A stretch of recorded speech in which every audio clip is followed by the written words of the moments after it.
नमस्कार साथियों, मेरे YouTube चैनल में आप सभी का एक बार फिर से स्वागत है। साथियों, शिक्षकों से संबंधित एक महत्वपूर्ण आदेश जारी हुआ है और ये आदेश है अंतर जनपदीय स्थानांतरण के संबंध में। 5/6/2025 को ये आदेश जारी हुआ है और जो जारी किया है सचिव उत्तर प्रदेश बेसिक शिक्षा परिषद प्रयागराज ने। आज की इस वीडियो में हम जानेंगे कि किस तरह से ये स्थानांतरण नीति निर्धारित की गई है, कब स्थानांतरण होंगे, कब फार्म भरा जाएगा, पूरी डिटेल आज की इस वीडियो में है जानेंगे। देखिए, इसमें दिया गया है अंतरजनपदीय स्थानांतरण नीति निर्गत की गई है। शासनादेश दिनांक 23 मई 2025 में निहित प्रावधानुसार निःशुल्क एवं अनिवार्य बाल शिक्षा का अधिकार अधिनियम 2009 की धारा 19 और 23 की अनुसूची में निर्धारित छात्र शिक्षक अनुपात के उद्देश्य के दृष्टिगत उच्च स्तर से प्राप्त निर्देश के क्रम में कार्यरत शिक्षक और शिक्षिकाओं का तर्कसंगत परिनियोजन हेतु निम्नलिखित निधि निर्धारित की गई है। देखिए, इसमें सबसे पहले समिति गठित की गई है जिसमें जिलाधिकारी अध्यक्ष होंगे, मुख्य विकास अधिकारी सदस्य होंगे, प्राचार्य जिला शिक्षा प्रशिक्षण संस्थान सदस्य होंगे और जिला बेसिक शिक्षा सदस्य सचिव होंगे। और इसमें जो आवश्यकता से अधिक अध्यापक वाले जनपद हैं उनसे अध्यापक की आवश्यकता वाले जनपद में स्थानांतरण किया जाएगा। यूडाइस पोर्टल पर उपलब्ध छात्र संख्या के आधार पर निःशुल्क और अनिवार्य बाल शिक्षा अधिकार अधिनियम 2009 के मानकों के आधार पर छात्र शिक्षा अनुपात की गणना करते हुए शिक्षक और शिक्षिकाओं की आवश्यकता वाले और आवश्यकता से अधिक शिक्षक वाले जनपदों को सबसे पहले चिन्हित किया जाएगा। उसके बाद उसकी ऑनलाइन सूची प्रदर्शित की जाएगी।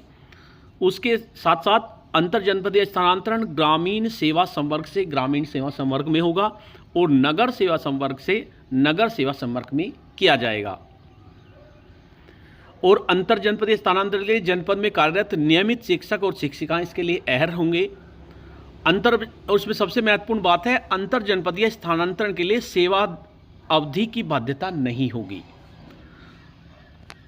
आवश्यकता से अधिक अध्यापक वाले चिन्हित जनपदों में से कार्यरत शिक्षक और शिक्षिकाओं द्वारा स्वेच्छा से अध्यापक की आवश्यकता वाले जनपदों का ऑनलाइन विकल्प वरीयता क्रम में लिया जा सकेगा।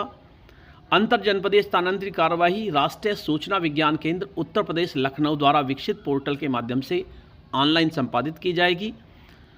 अध्यापक अध्यापिका द्वारा उपलब्ध कराए गए अभिलेखों के सत्यापन में अभिलेख फर्जी पाए जाते हैं या कूटरहित पाए जाते हैं तो इसके अनुसार अध्यापक के विरुद्ध नियमानुसार कार्रवाई की जाएगी।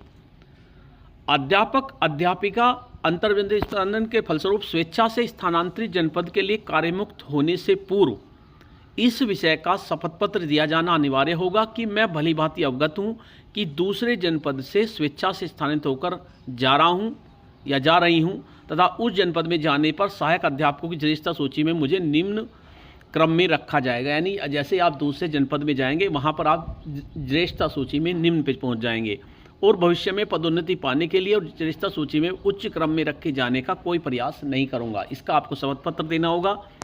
शिक्षक एवं शिक्षिका पदोन्नति के पद पर जिस जनपद हेतु अंतर जनपदीय स्थानांतरण के लिए आवेदन किया जा रहा है उस जनपद में उनकी मौलिक नियुक्ति तिथि तक पदोन्नति होने की दशा में ही अहर्य होंगे।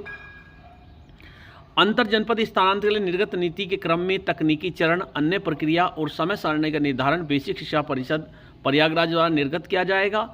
के क्रम में निम्नलिखित चरण और समय सारणी का अंतर जनपदीय स्थानांतरण की कार्रवाई संपादित की जाएगी। क्या क्या कार्रवाई होगी? देखिए, अंतर जनपदीय स्थानांतरण प्रक्रिया के अंदर शिक्षक और शिक्षिका द्वारा स्वेच्छा से आवश्यकता से अध्यापक की आवश्यकता वाले जनपदों में वरीयता क्रम में विकल्प दिया जाएगा।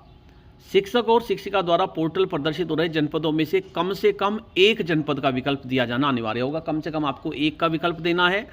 ऐसे ऑनलाइन आवेदन जिनके विकल्प नहीं भरा जाएगा स्वतः ही निरस्त हो जाएंगे। देखिए, पहले कई सारे जनपद देने चाहते थे, लेकिन अगर आप एक ही जनपद में कराना चाहते हैं तो आप एक जनपद का ही विकल्प दे सकते हैं।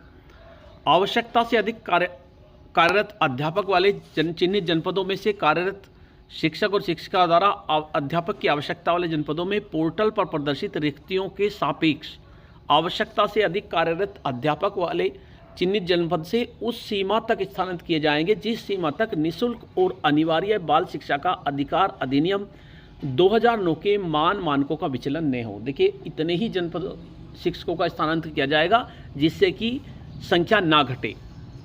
जिला बेसिक शिक्षा अधिकारी द्वारा सत्यापित ऑनलाइन आवेदन पत्रों के क्रम में राष्ट्रीय सूचना विज्ञान केंद्र उत्तर प्रदेश लखनऊ द्वारा विकसित सॉफ्टवेयर के माध्यम से कार्यरत जनपद में वरिष्ठता जनपद में कार्यग्रहण करने की तिथि से के आधार पर विस्तृत क्रम में दिए गए अध्यापक की आवश्यकता वाले जनपदों के ऑनलाइन विकल्पों के आधार पर ऑनलाइन अंतर जनपदीय स्थानांतरण की कार्रवाई की जाएगी।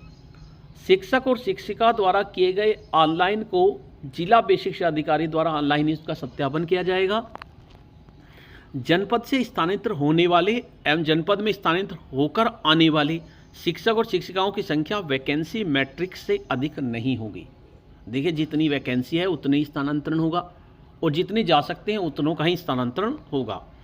कार्यरत जनपद में नियुक्ति की तिथि समान होने की दिशा में अधिक आयु वाले शिक्षक शिक्षिकाओं को वरीयता दी जाएगी और आयु भी अगर उनकी समान है और शिक्षक शिक्षिकाओं के नाम के अंग्रेजी वर्णमाला को देखा जाएगा उसके बाद, और शिक्षक शिक्षिका की वरिष्ठता के आधार पर इनके द्वारा स्वेच्छा से दिए गए जनपद के विकल्प के आधार पर ऑनलाइन प्रदर्शित रिक्तियों के सापेक्ष स्थानांतरित किया जाएगा।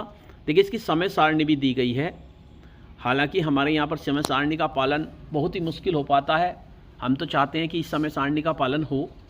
यूडाइस पोर्टल पर उपलब्ध छात्र संख्या के आधार पर निःशुल्क और अनिवार्य बाल शिक्षा का अधिकार अधिनियम 2009 के मानकों के आधार पर छात्र शिक्षक अनुपात की गणना करते हुए शिक्षक शिक्षिकाओं की आवश्यकता वाले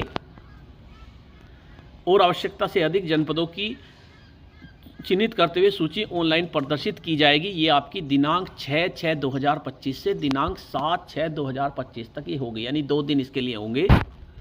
दूसरा है शिक्षक शिक्षकों द्वारा ऑनलाइन आवेदन किया जाएगा। 9 से 12 तक ये ऑनलाइन आवेदन किया जाएगा।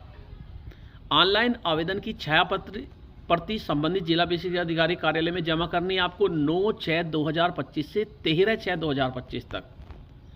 जिला बेसिक शिक्षा अधिकारी द्वारा ऑनलाइन सत्यापन और डाटा लॉक किए जाने की कार्रवाई की जाएगी 14/6/2025 और राष्ट्रीय विज्ञान केंद्र लखनऊ द्वारा विकसित सॉफ्टवेयर के माध्यम से स्थानांतरित कार्रवाई करते हुए सूची निर्गत की जाएगी दिनांक 16/6/2025। देखिए, बहुत ही कम समय में स्थानांतरण किए जा रहे हैं। हालांकि इतना संभव नहीं है कि इतनी जल्दी हो जाएंगे, हम तो उम्मीद करते हैं ये हो ही जाएं, लेकिन बहुत ही कम समय इसमें दिया गया है।